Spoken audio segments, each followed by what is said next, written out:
Good morning, everyone. Thank you so much for watching my YouTube channel. Today, guys, let's see what's going to the market on Friday. And first of all, guys, you see over here, this Fidelity Funds quite bit cutting wood at his own came in the first as business daily. Number two, Starbucks wasn't workers of 150 store to be struck over the bright Dagon now. And then here guys, we want to hear this video about Yellen this dismiss the risk of US recession. Okay, let's hear it guys, what's going on with. Why is Janet Yellen so optimistic or more optimistic? Right. Well, let's take a look at those comments from Yellen. So she was speaking to us and saying that essentially she sees the risk, if anything, of a recession going down. And I'm sure she's looking at, actually some pretty promising data that's come out fairly recently out of the U.S. We saw some home construction data earlier this week that was pretty strong, suggesting that that's going to contribute positively to GDP growth in the second quarter. We also got some pretty good retail sales data pretty regularly. But it's also, these comments are pretty interestingly timed because she also just said that the labor market has been resilient. And at the same time, we have this new these jobless claims data that suggests that jobless claims are remaining quite elevated. I do want to say, Bloomberg Economics took a look at some of this and said, yes, some of that data is, some of those jobless claims are really concentrated in just a few states.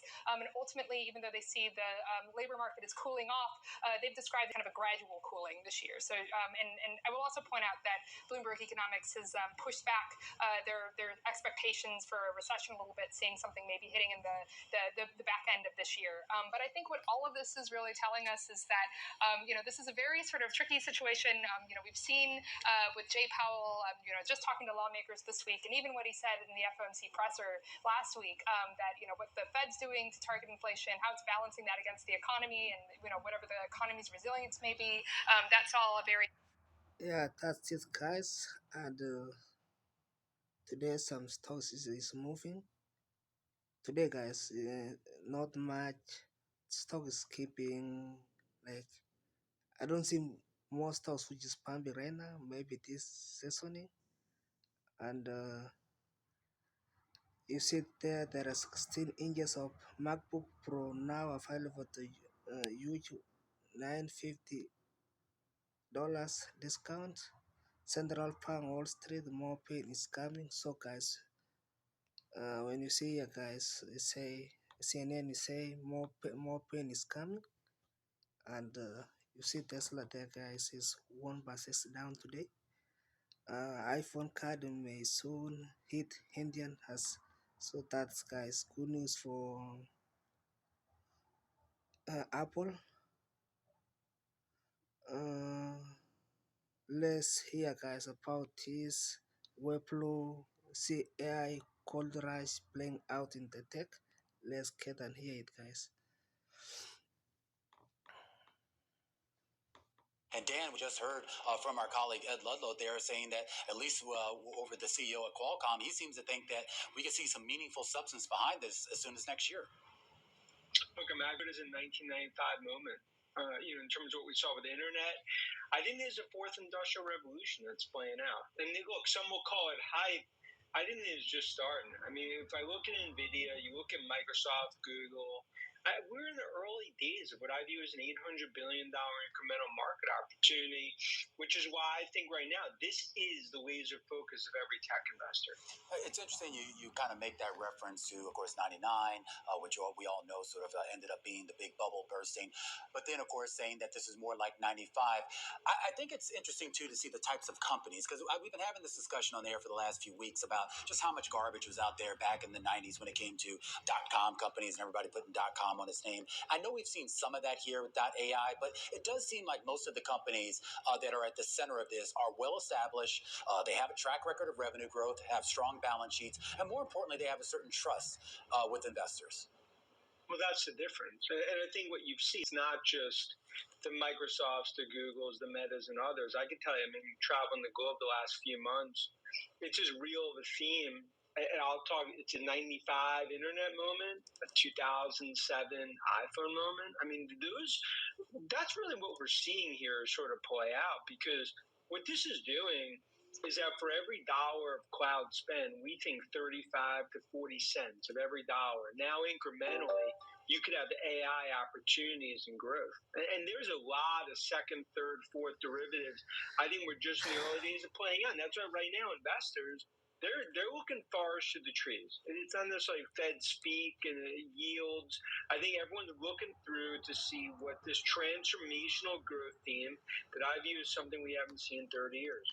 I want to talk about some of the specific names here. We've mentioned some of them already. Of course, you have Microsoft and NVIDIA. It feels like Microsoft in particular has emerged as the clear leader here in the AI arms race, as you call it in your notes. But Dan, it's really early. When you think of some of the other big heavyweights out there, some of the big mega cap tech names, I mean, what will that catch up look like? Yeah, and Katie, this is not a zero-sum game. In other words, okay, it's Microsoft, but when you look at what Google's doing in terms of the opportunity, not just on search, but also on cloud, you look what Meta's doing on the consumer side, ultimately, I believe this is really the start from a cloud perspective. When I look at names like Salesforce.com, Palantir, as well as a handful of names like MongoDB and others, and I think what you're really starting to see is a re-rating. Now, some will say that that's froth and hype, but I disagree. I think we're really now just starting to see what I view as an AI gold rush playing out in this Game of Thrones that's happened among big tech. Yeah, guys. It's been And reported another one, that the that's Fed's for. going to raise capital requirements. So this one, guys, is when Joe Boyle capital requirement be skewed to large bank. So let's hear, guys, and then we're going to stop from there. This one, yes, the other day. By as much as 20%. Or, excuse me, it's going to raise capital requirements to 20%. Is that right? No, it would the idea would be to raise them by 20%. In other words, if 20% of whatever current capital requirements are, you would raise it by 20% of the total existing amount. Okay. So if JP Morgan's capital requirement right now is, let's say 13%, it would go to 15%. Right, something like that. If that were to be what happens. And this will be for banks $100 billion or more. No. There isn't a final proposal. So, and I know it's still in motion. I know things are still changing. Yeah, but you folks are talking. I've been briefed on it. You're going to have a lot of input. No, that's right. So, but I will say, sorry, what was it? Your question was? Are you going to raise capital requirements for 20% to banks $100 billion or more? Or are you going to affect community banks as well? Smaller? No, the capital requirements will be very, very skewed to the 8 largest banks, the GSIBs. There may be some capital increases for the other banks, and there won't. I think none of this should affect banks under 100 billion. The really big banks you're talking about. Yes. Are they the ones that are at risk right now? They weren't. They were a source of strength in a place of strength. They're doing pretty well. Turmoil. Yeah. We've gone from too big to fail to we're damn happy they're big. I mean, haven't we? Well, I would say that, as I mentioned, we spent a lot of time and a lot of effort raising the capital standards 10 years ago and more recently, and I supported all of that and was happy to do so. If we see the economy... Thank you so much, guys. And we are going to see what's going on with the market today. You see, it's open with red. And you see, Bank of America is 0.1%. So, guys, most things will move up later. I think, guys, you cannot go to move up today. I see stocks will be going to cool down. You see, guys, this is my chart for Tesla over here, and I say, guys, if Tesla will break this uptrend line here, we are going back to retest 220, and if we will break up, we are going to test the 280. Yeah, so that's simple, guys. So right now it's trading with 262, and we made the quote here, and then come back here and move up, or break here right now and then come back here before moving up. So guys, remember, Tesla is overbought. All of these big tech guys is